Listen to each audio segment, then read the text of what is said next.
역사는 계속된다. 여의도 DK입니다. 2026년 2월 말 미국과 이스라엘은 이란 신정 정권의 완전한 붕괴를 노린 합동작전을 전격 단행했습니다. 엄청난 폭격에 테헤란은 초토화되었고 47년간 이란을 철권 통치해온 최고 지도자 하메이니마저 사망하면서 전 세계를 깜짝 놀라게 했죠. 그런데 여러분, 유대인들의 역사에서 이란은 원래 절대적인 구원자였습니다. 기원전 6세기 나라를 잃고 바빌론의 노예로 끌려간 유대인들을 해방시켜준 인물이 바로 페르시아를 세운 키루스 대왕이었기 때문이죠. 오죽하면 성경에서 이방인 왕인 그를 유일하게 구원자, 즉 메시아라고 불렀습니다. 이처럼 수천 년 전 유대민족의 숨통을 틔워준 생명의 은인이자 불과 50년 전까지만 해도 중동에서 가장 끈끈한 협력관계를 자랑했던 이란과 이스라엘. 도대체 지난 반세기 동안 이 두 나라 사이에 무슨 일이 있었기에 이제는 서로의 심장부에 미사일을 꽂아 넣으며 지도에서 영원히 지워버리려 안달난 최악의 철천지원수가 되어버린 걸까요? 영원한 동지도 영원한 적도 없다는 냉혹한 국제정치의 민낯. 오늘 그 피 튀기는 50년 복수국의 진실을 여의도 DK에서 낱낱이 파헤쳐 보겠습니다. 자, 시계를 기원전 6세기로 되돌려 보겠습니다. 당시 유대인들은 예루살렘 성전이 불타고 신바빌로니아 제국의 포로로 끌려가 처참한 노예 생활을 하고 있었습니다. 역사에서는 이를 바빌론 유수라고 부르죠. 영원히 노예로 썩을 줄 알았던 유대인들 앞에 기적처럼 한 영웅이 등장합니다. 그가 누구였을까요? 바로 지금의 이란, 대페르시아 제국을 창시한 키루스 대왕이었습니다. 기원전 539년 바빌론을 정복한 키루스 대왕은 고대 세계에서는 상상도 할 수 없는 파격적인 칙령을 내립니다. 모든 포로들은 고향으로 돌아가라. 너희의 신을 자유롭게 믿고 무너진 너희의 성전을 다시 지어라. 말로만 한 게 아닙니다. 바빌론이 약탈했던 예루살렘 성전의 성물들을 고스란히 돌려주고 성전 건축 비용까지 페르시아 제국의 국고에서 팍팍 지원해 주었죠. 만약 이때 페르시아의 구원이 없었다면 오늘날 유대교와 이스라엘이라는 나라는 역사책에서 영영 지워졌을지도 모릅니다. 이 은혜가 얼마나 압도적이었는지 성경 이사야서 45장 1절을 보면 여호와가 이방인 왕인 그를 가리켜 기름 부음 받은 자, 즉 메시아라고 칭하는 대목이 나옵니다. 성경 전체의 길고 긴 역사를 통틀어 이교도 통치자가 메시아라는 칭호를 받은 건 키루스 대왕이 유일합니다. 이렇게 역사적 기원에서부터 이스라엘과 이란은 뗄래야 뗄 수 없는 은인 관계였습니다. 이들의 깊은 역사적 유대감은 현대에 들어서도 이어져 1979년 이슬람 혁명 전까지만 해도 두 나라는 중동 내에서 서로를 가장 신뢰하는 전략적 파트너였습니다. 자, 이제 이야기는 1979년 이전 이란의 팔레비 왕조 시절로 거슬러 올라갑니다. 1948년 건국 직후 사방이 아랍 적국이었던 이스라엘은 비아랍계 국가인 이란과 손을 잡는 전략을 펼칩니다. 당시 이란은 철저한 친미 국가였습니다. 오일머니를 바탕으로 서구화를 밀어붙이며 히잡 착용을 금지할 정도로 개방적이었죠. 미국의 베프였던 이란은 자연스럽게 미국의 또 다른 동맹국인 이스라엘과도 긴밀하게 협력했습니다. 아랍 국가들 사이에서 고립되어 있던 이스라엘에게 이란은 귀중한 석유 공급처였고 이스라엘은 이란의 농업과 무기를 팔았습니다. 하지만 1979년 발생한 이슬람 혁명으로 이 달콤한 미로는 끝이 납니다. 새롭게 들어선 호메이니의 시아파 신정 정권은 이슬람 세계의 주도권을 쥐기 위해 미국을 큰 사탄으로, 이스라엘을 작은 사탄이자 이슬람 땅을 불법 점거한 암으로 규정하고 모든 관계를 끊어버립니다. 하루아침에 중동 지역 내 이스라엘의 최고 간부가 이스라엘의 존재 자체를 부정하는 최악의 적국으로 돌변한 순간이었습니다. 그런데 이후 코미디 같은 상황이 펼쳐집니다. 1980년 이라크의 독재자 사담 후세인이 이란을 전격 침공하면서 8년에 걸친 이란-이라크 전쟁이 발발합니다. 당시 이란군 무기의 대부분은 과거 팔레비 국왕 시절 사둔 미국산이었습니다. 그런데 이란이 이슬람 혁명으로 미국 대사관 인질까지 버리며 미국과 대립각을 세우자 미국산 무기 부품 공급이 완전히 끊겨버립니다. 쉽게 말해서 이란 군대는 영화 탑건에 나왔던 F-14 톰캣 전투기의 타이어, 베어링 등 소모품 하나를 구하지 못해 부품 돌려막기로 버티고 있었죠. 하지만 이스라엘은 전쟁 초기인 1980년부터 1981년 사이 이란에 엄청난 양의 무기를 공급했습니다. 이때 전달된 물품 목록에는 전투기의 타이어와 각종 수리부품, 대전차 미사일, 탄약 등이 포함되어 있었습니다. 이스라엘 입장에서는 사담 후세인의 이라크군 전차 부대를 저지하는 것이 보다 더 급선무였기 때문이죠. 그렇다면 이스라엘은 왜 이란보다 이라크를 더 두려워했을까요? 이라크는 당시 프랑스의 기술을 지원받아서 오시라크 원자로를 짓는 등 핵무기 개발에 박차를 가하고 있었습니다. 이스라엘 입장에서는 이제 막 혁명으로 혼란스러운 이란보다 당장 코앞에서 핵무기로 무장하려는 이라크가 100배, 1000배는 더 시급하고 치명적인 위협이었습니다. 그래서 이스라엘은 1981년 전투기들을 은밀히 출격시켜 이라크의 오시라크 원자로를 선제 폭격해 완전히 날려버렸습니다.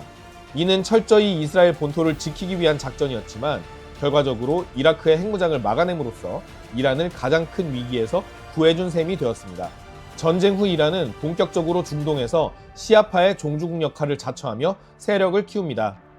레바논의 헤즈볼라, 팔레스타인의 하마스, 예멘의 후티 반군을 지원하며 이른바 저항의 축을 만들어 이스라엘을 사방에서 포위해버리죠. 이에 맞서 이스라엘은 기막힌 한 수를 둡니다. 이란의 팽창을 두려워하던 UAE 등 수니파 아랍 국가들을 파고들어 우리가 힘을 합쳐 이란을 막자면서 2020년 아브라함 협정을 맺어버린 겁니다. 사실 수니파와 시아파의 갈등은 그 역사가 깁니다. 이슬람의 창시자인 무함마드가 죽은 뒤 누가 그 권력을 물려받을 것인가 라는 문제를 두고 수니파는 후계자가 꼭 무함마드의 핏줄일 필요는 없다. 공동체에서 가장 덕망 있고 능력 있는 사람을 투표와 합의로 뽑자 라고 주장했습니다. 반면 시아파는 이슬람의 지도자가 반드시 신성한 무함마드의 핏줄이어야만 한다고 생각을 했죠. 처음에는 후계자 자리를 놓고 벌인 파벌 싸움이었지만 무함마드의 사위인 알리의 아들 후세인이 수니파에 맞서다 이라크 카르발라라는 곳에서 목이 잘린 이후부터 시아파는 수니파를 향해 정통 지도자를 죽인 압제 세력이라고 인식하게 되었습니다. 결국 이스라엘은 수니파와 시아파 간의 오래된 갈등을 정치공학적으로 절묘하게 이용한 것입니다.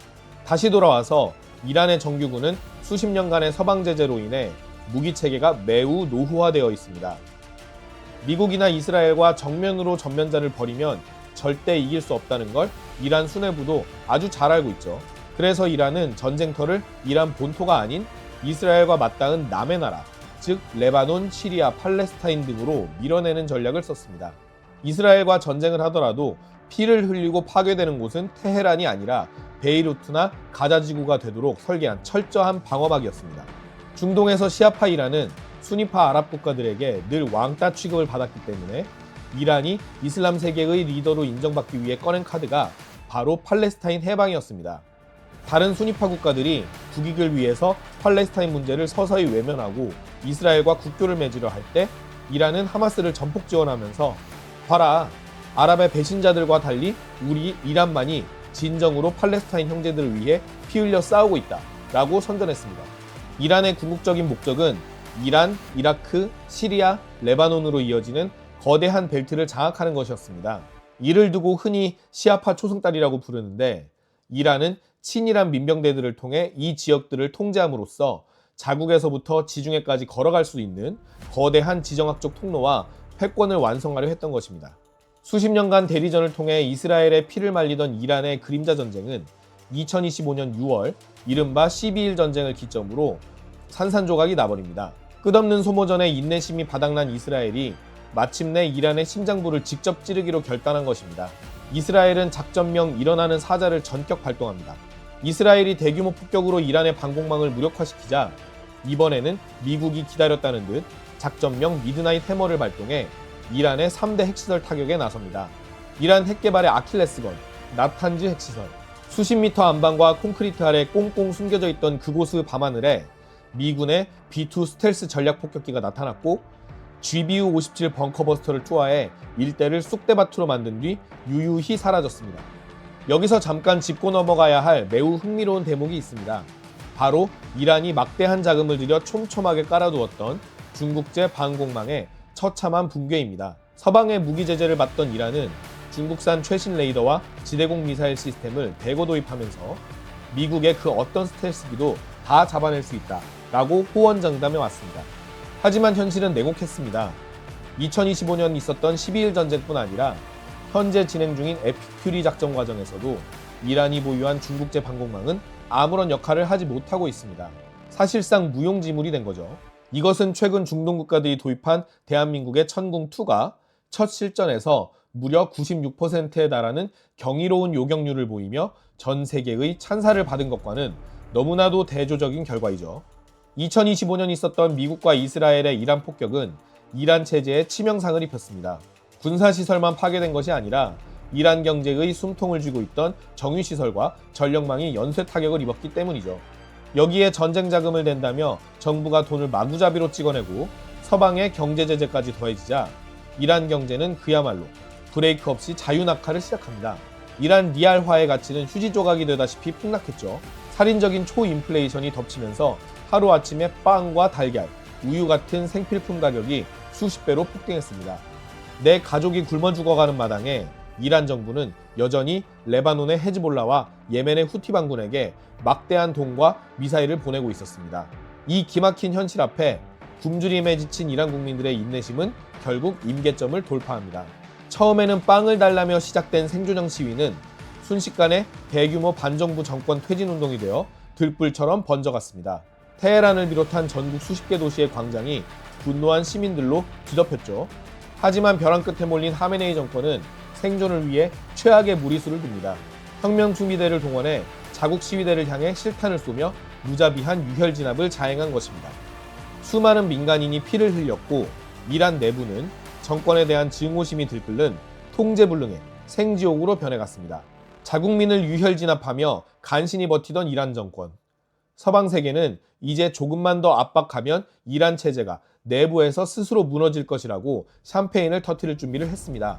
하지만 여기서 미국과 이스라엘이 간과한 변수가 하나 있습니다. 오래전 순위파에게 후세인이 죽임을 당한 카르발라의 비극에서부터 이란 국민들 가슴 깊은 곳에는 1400년 동안 뿌리박힌 순교라는 종교적 DNA가 있다는 것입니다. 아무리 경제가 파탄나고 독재 정권이 미워도 이스라엘과 미국의 맹폭격이 쏟아지자 체제에 반기를 들었던 수많은 이란인들조차도 지금은 우리끼리 싸울 때가 아니다. 외세의 침장에 맞서 후세인처럼 순교할 때다. 라면서 오히려 똘똘 뭉치는 조짐도 보이고 있습니다. 내부 분열로 어려움을 겪던 이란 정권에게 미국과 이스라엘의 군사적 압박은 역설적으로 내부의 분노를 잠재우고 순교의 시간을 선포할 수 있는 정치적 명분을 주게 된 것입니다. 수천 년 전 유대 민족을 구원했던 은인에서 1970년대까지의 깐부 관계를 거쳐 이제는 서로의 심장에 미사일을 꽂아 넣는 철천지 원수가 된 이란과 이스라엘. 이란은 이대로 역사 속으로 무너져 내릴까요? 아니면 이란 전쟁이 제3차 세계대전으로 나아가는 시작점이 될까요? 여러분의 생각을 댓글로 남겨주세요. 지금까지 여의도 디케였습니다. 감사합니다.